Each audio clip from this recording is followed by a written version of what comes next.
Alrighty, guys, this should be a quick one. Doing a trade recap here for November the 20th of 2023. Starting off, just gonna build out a narrative on the higher time frames. We are rallying real strong, creating these higher highs. Just looking at the daily chart, absolutely in clear bullish order flow, looking to run these highs, not these highs, but these highs, looking to come above here and put in some new highs. Been looking at this for a little while. Run in, put in and enter into basically 2022 price action previous year. And 2022 is quite bearish, actually. Let's see here. NQ1. Going into all the way into 2022's price action, heading deeper into there, the 2021 all-time high. And yeah, we're approaching that pretty quickly. I'm looking at coming up and filling this imbalance up above. Let's just go back to NQZ, December contract. And here we see that we're pushing out of this range, right? So we've been in this, basically this large flag here that's now putting a bottom and we're rallying out of it. And we're just following that order flow. ISP here, swing point here, ISP here. These guys green. And we can see, right? We've put in that low here on Thursday of last week into this FEG. This FEG gets tapped into, overlapping with these old lows, right? So this FEG is the one that broke us out of the range, out of the structural level. So we know that it's a higher quality FEG. Taps in next day on the Friday, doesn't come below there. And then on the Monday as well, doesn't really raid that low. So that low is holding strong right here. And we can get more context by just going into a different time frame, right? So there's that daily FEG and there's that Friday or that Thursday low that was put in. And if we look here, this is also a swing point. Swing point, ISP, ISP. So we're putting in a swing point here. If we know that it's a swing point, we're in consolidation. We want to look at this level to hold. Price returns back to it not once, but twice, and then rallies off, displacing off on the Monday morning pre-session. Right over here at 8 a.m. and then 8:30 as markets open, it rips off, absolutely ripping off. Back to the 15-minute chart, no gaps, nothing like that. All right. Puts in a new ISP here on the 1 hour.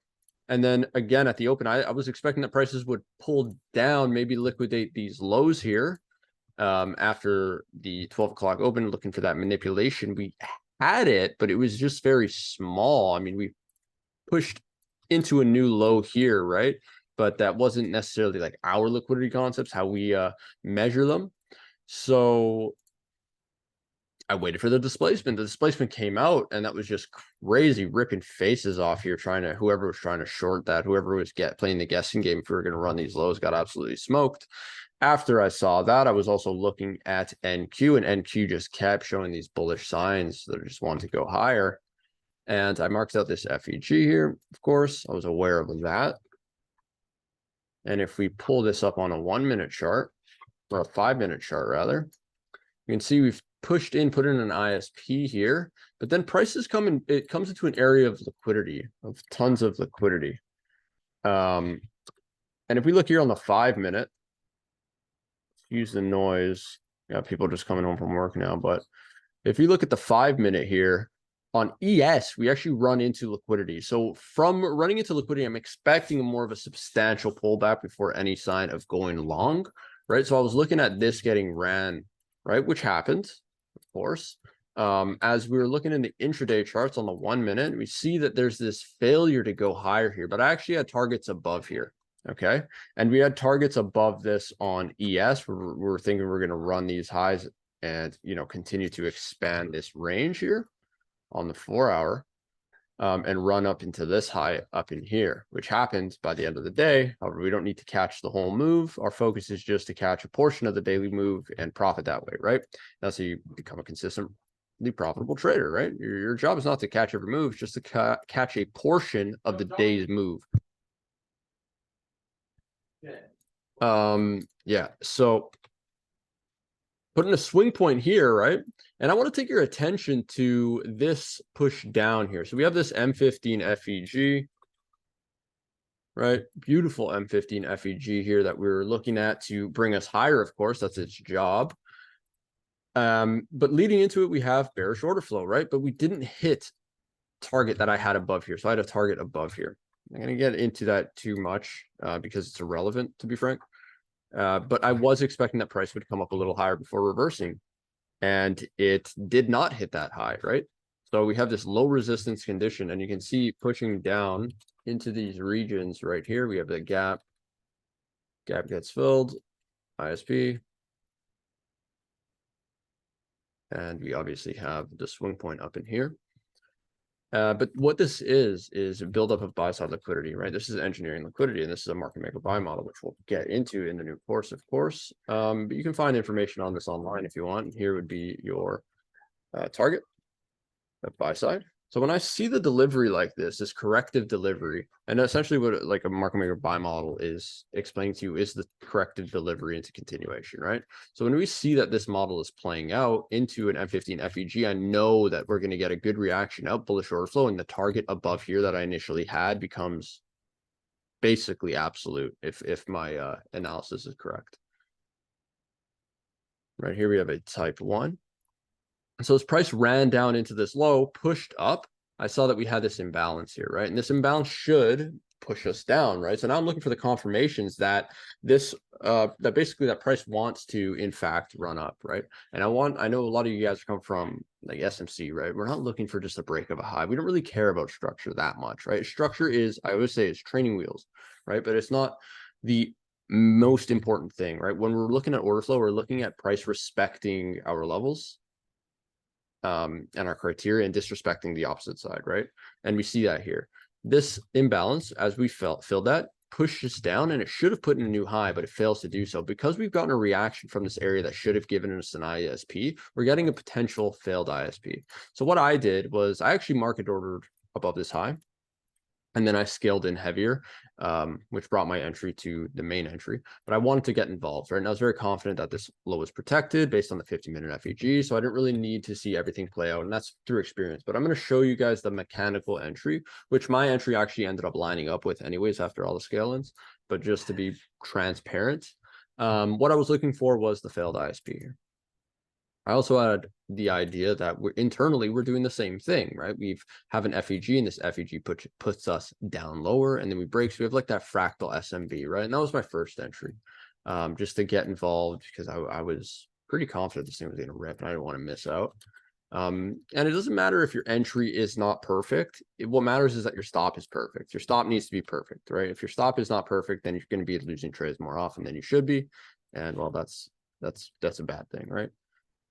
So the idea, again, going back into the 1 minute, was that this was a lower time frame type 1. So as soon as we broke above that, that's why I entered, right? As we push back into this region, I took an entry, expecting to run up. We ran up, and then it confirmed with this type 1. Okay, so this is the sweep into liquidity. I measured that at the 50%. I marked out the 50%. I looked, we got the failed ISP. It's like I explained, an ISP that should have pushed us down lower fails to do its job. Therefore, it's a failed ISP. And that's equally as relevant as an SMB. You really only want to be trading failed ISPs in the direction of your bias, which in this case is bullish with my target up here, or if it's part of SMT, for example, right? And then you know it's high quality. Let's make this chart large. Failed ISP, type 1 respected internally, the larger type 1 respected as well, right? So we're seeing that these POIs that we look at are being respected and holding, and that's giving us a very bullish sign because it's paired in with our already several other bullish signals and confirmations, right? This is all built on just the daily direction that was set and the M15 FEG, and then now we're confirming on the lower time frame to take a really high quality and tight trade here. I took a very tight trade here. The entry ended up being right here after the scale-ins. I scaled into 3 contracts, and the stop was just below the 50% of that type 1 here. And then I just covered this last down close candle in the sequence because I know. So my rule is if I'm not covering an ISP, then it needs to be at least 3 of my POIs or PD arrays, POIs, 3 of my zones need to be within that stop. So if price is to run into my stop, that needs to be also clearing at least 3 of my zones. Okay, so here we have volume imbalance. Here we have the 50% of the type 1. Here we have the last down close candle in the sequence, right? So we also have a 2-minute FEG candle 2, right? So we have so many different layers to this trade idea here that's protecting my stop. If price was to run below this region, like that is not a bullish sign at all. And I do not want to be in that trade, right? And this is how I'm able to get these smaller stops. And this ran to absolutely ran today. My goodness. And this was an easy trade to hold. And I'll get into that in a second, but I didn't because, well, I'm trading funded accounts and my job is to get in, get out, make a little bit of money consistently, right? I took this at a 4.95R, 4.94R, just like that, right above this high. Beautiful trade, one direction, just absolutely. I've been noticing a lot of my trades have been like this, like with this system now and how I've refined it. These trades, they don't really bounce around the stop anymore. They're just, I'm in, I'm out. It's either right or wrong. I'm wrong in the first 2 minutes or I'm right in like the first hour, right? First hour, anywhere from like 10 minutes all the way to like the hour. Rarely am I dancing around in my stop, waiting to be proven wrong. It does happen sometimes, happened the other day, but most of my trades have been looking like this. All right, so yeah, I mean, let's look into how I could have held this trade longer, and I really could have, had I been on personal, and I still think I should have even on the funded, just based on the medium time frame. It's just so clear where we're going. I just wasn't sure if we were going to run this high. So I took off too much size. I took off complete size, but I think I could have extended this target quite a bit because I mean, look at this thing. It's clear as day, right? We have ISP, this is weak, right? And then here we have a new area. So I can put my stop below here comfortably and let this ride into liquidity. I mean, it was an easy trade. It was an easy trade to hold the extra size on. I could have took off 2 contracts or even 2.5, just like bought back 5 micros and just let the 5 micros run. And that would have been amazing, really. Like, so let's see what kind of profit that would be running now. It closes at 4.